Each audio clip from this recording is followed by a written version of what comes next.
తెలియజేస్తూ సెలవు తీసుకుంటా ఉన్నా. అందరూ గట్టిగా చప్పట్లు కొట్టాలి. అలాగే మన చంద్రబాబు నాయుడు గారు వారిని చాలా మంది ఈజీగా మిమిక్రీ చేస్తారు, కానీ ఆయన నవ్వడం ఎంతమంది చూసారండి? ఇక్కడ చాలా తక్కువ సందర్భాలు నవ్వుతారు. ఒకసారి మీటింగ్ స్టార్ట్ చేశారు, మధ్యలో మన్నాటి అభిమాని నవ్వమంటాడు. ఆయన నవ్వని అనుకుంటారు కానీ నవ్వారు లేదు, మనకు అర్థం కాదు. ఎక్స్ప్రెషన్ ఏమని చూద్దాం.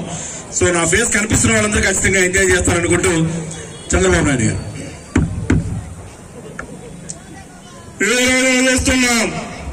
మనందరం ముందుకు పోవాలి. అదే సార్ నవ్వండి సార్ ప్లీజ్. ఇప్పుడు నవ్వుతారు, నవ్వారు లేదు మనకు అర్థం కాదు.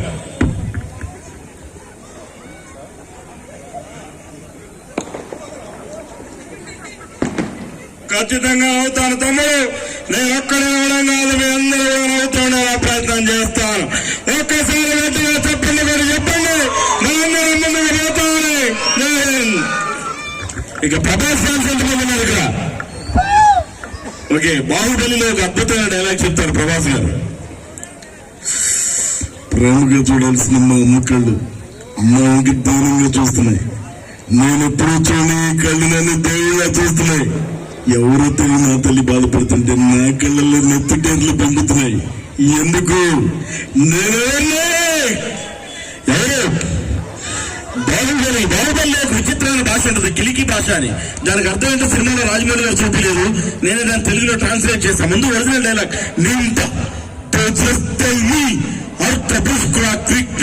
అర్థమైంది ఎవరికైనా? అర్థం కాలేదు కాబట్టి హిట్ అయింది, లేకపోతే ఇబ్బంది పడేవాళ్ళం. ఇప్పుడు దీన్ని తెలుగులో అర్థం చెప్తాను వినండి. నీ ఇంత నిన్ను దోసకాయ పచ్చడి తెమ్మంటే రోజు పట్టిన ఆవకాయ పచ్చడి చేస్తాను. బొమ్మల కళ్యాణ నెత్తికెక్కినయా రోజుకు మంట పుడుతుందరా. ఒక లోటాల నీళ్ళు నీకు దండం పెడతా. సో ఇలా సరదాగా నేను ట్రాన్స్లేట్ చేయడం జరిగింది. ఇక్కడ మన కాలనీలో సుబ్బారావు గారిని ఎవరైనా ఉన్నారండి? పొరపాటున ఉంటే మాత్రం ఒక జోక్ చెప్పబోతున్నా. సుబ్బారావు అనే పేరు మీద మా ఫ్రెండ్ ఉన్నాడు. ఎవరున్నారని? సుబ్బారావు గారు ఇది మీ గురించి కాదు. మా ఫ్రెండ్ సుబ్బారావుకి ఒక కోరిక ఉంది, సినిమా హాల్ కట్టించాలని కోరిక ఉంది. సినిమా హాల్ కట్టించాడు, సుబ్బారావు అని పేరు పెట్టాడు. థియేటర్ ఆడిదంటే ఎవరు నమ్మట్లా. నన్ను సలహా అడిగాడు, మీ ఇంటి పేరు పెట్టమయ్యా గుర్తుపడతారన్న. వాళ్ళ ఇంటి పేరు పంచ. ఏంటని? సుబ్బారావు అని రాశాడు, ముందు పక్కన ఖాళీ లేదు, పక్కనే పంచ అని రాశాడు. అప్పుడు థియేటర్ పేరేమైంది? సుబ్బారావు పంచ. కొత్త సినిమా వస్తే మా చిన్నప్పుడు అనౌన్స్మెంట్లు వచ్చాయి ఆటోల్లో, రిక్షాల్లో. మావాడి థియేటర్ కూడా ఏర్పాటు చేశాడు. అది ఎలా ఉందో చూద్దాం. మీరే చూడండి. మీ అభిమాన థియేటర్ సుబ్బారావు పంచలో ఖడ్గం. నేనే చూడండి మీ అభిమాన థియేటర్ సుబ్బారావు పంచలో వర్షం. నేనే చూడండి మీ అభిమాన థియేటర్ సుబ్బారావు పంచలో అలజడి. చివరిగా ఒక సినిమా వచ్చింది, నేనే చూడండి మీ అభిమాన థియేటర్ సుబ్బారావు పంచలో పున్నమి నాగు. దాంతో ఆపేశాడు సుబ్బారావు థియేటర్. సుబ్బారావు పంచలో ఖడ్గమా. కొత్త సినిమా ఏదైనా చెప్తాం, బాగుంటుందా? వీరసింహారెడ్డి ఇంకా కొత్త చెప్తాం. సుబ్బారావు పంచలో కేరాంపు. సుబ్బారావు పంచలో కాంతారా.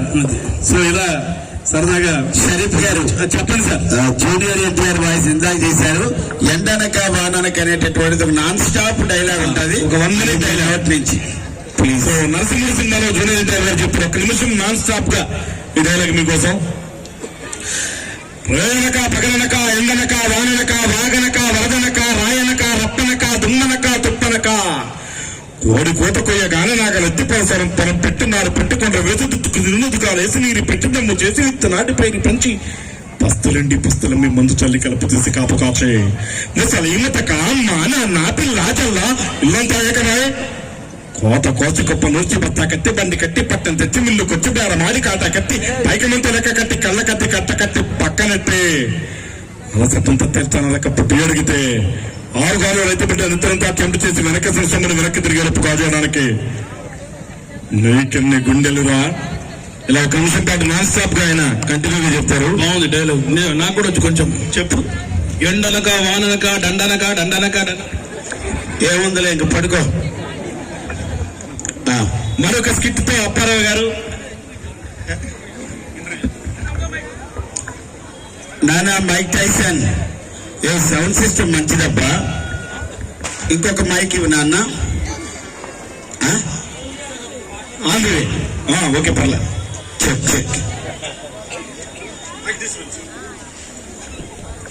స్కిట్ గట్టిగా చెప్పండి. ఇప్పుడు మన ఫంక్షన్ కి చాలా మంది వస్తున్నారు, పెద్ద పెద్ద వాళ్ళు కూడా. నేను కూడా పక్క రాష్ట్రం నుంచి ఒక వ్యక్తిని పిలిచాను ఇక్కడ. అనే లెఫ్ట్ వీడియో వచ్చింది మైక్ నై. ఓకే, సో మన ఫంక్షన్ కూడా ఒక పక్క రాష్ట్రం నుంచి ఒక వ్యక్తిని పిలిపించాను, 4 మాటలు మాట్లాడుతుంటే. ఆయనకి ఏంటంటే జనరల్ గా చాలా మందికి ఎన్నో పిక్చర్లు ఉంటాయి, ఈయనకేమో మైక్ పిచ్చి. మైక్ తీసుకున్నట్టే వదలడు. అసలు ప్లస్ ఇంకోటి క్రాక్, ఇవన్నీ ఉన్నాయి. ఈ వ్యక్తిని ఇక్కడ ఈరోజు పిలిపించాను మన కుటుంబానికి. సార్ ప్లీజ్ వెల్కమ్ అప్పారావు గారు. సార్ మిమ్మల్ని ఎంతో దూరం నుంచి పిలిపించినాము. ఈ రోజు ఇక్కడ ఎంత అద్భుతమైన ప్రోగ్రాం జరుగుతుంది. నరకాసుర వధ, అలాగే మానసంస పెద్ద పెద్ద వాళ్ళందరూ వస్తున్నారు ఇక్కడికి. ముఖ్యంగా మన హుసేన్ కాలేజీలో సెకండ్ ఇయర్ ప్రోగ్రామ్. సో మీరు ఏమన్నా మాట్లాడుతూ బాగుంటుంది అనుకుంటున్నాం సార్. మాట్లాడండి సార్. తెల్లరకం వనకం సార్ తెలుగు సార్, తెల్లరకం వరకం అంటే తెలియదు సార్ వాళ్ళకు, తెలుగు ఇంగ్లీష్. సోదరి మల్లారా, సార్ ఇప్పుడు మీ బ్రదర్స్ ఎవరు ఉన్నారా సార్ ఇక్కడ? అందరూ నా బ్రదర్స్, అందరూ నా సిస్టర్సే. ఓకే మాట్లాడండి. మరి ఆనాడు మా ముత్తాత గారు కానీ, మా తాతగారు కానీ, మా నాన్నగారు కానీ, నేను కానీ, రేపు పుత్రుడు నా కుమారుడు కానీ ఈ గ్రామానికి ఎంతో సేవ చేయగలుగుతాం. మరి ఆనాడు 1945లో ఏం జరిగిందో మీకు తెలుసు. హలో హలో, మైక్ ఆన్ చేసుకోండి సార్. సారీ, ఈ కార్యకర్త క్లాప్స్ కొట్టండి. ప్రజాక్షేత్రంలో ఒక్కోసారి మాకు తెలియదు మైక్ ఆన్ అయింది అనుకున్నాం. సోదరులారా, do you know what happen 1947? ఆ రోజు ఏం జరిగిందో చెప్పడానికి ముందుకు కొద్దిగా బ్యాక్, కొంచెం రైట్ అయ్యా, రైట్ లెఫ్ట్ లెఫ్ట్, ఇక్కడ ఇంకా మీరేం సార్ అటు ఇటు తిరుగుతున్నారు? మీరే కదా sir front back left right అన్నారు. అది మా మైక్ అయినా సార్, అక్కడ స్పీకర్లు పెట్టాడు సార్, వినబడతలేదంట మా వాళ్ళకు. సారీ సార్ ఆన్ చేసుకోరా? సరే హలో, వస్తుంది మాట్లాడు. సోదరు